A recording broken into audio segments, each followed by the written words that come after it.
My favorite statement is the statement of cash flows. This is Module 2, Learning Objective 4.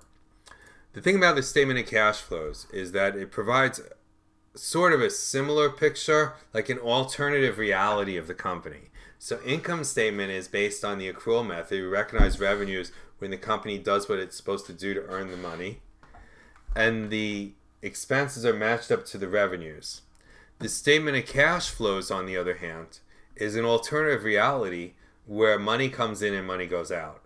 So really two different ways to look at the company. And you ask which one is better. What's best is to know both and understand how the company makes sales and pays for those sales and how much those sales cost.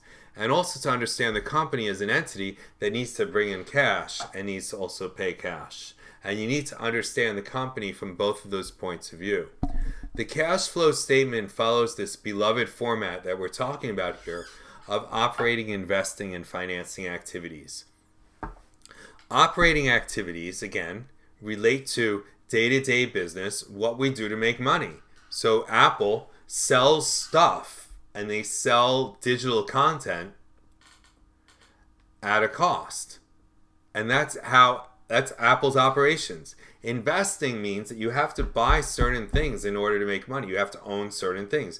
In Apple's case, it's probably warehouses, and inventory is part of operations really, but it's warehouses and logistics.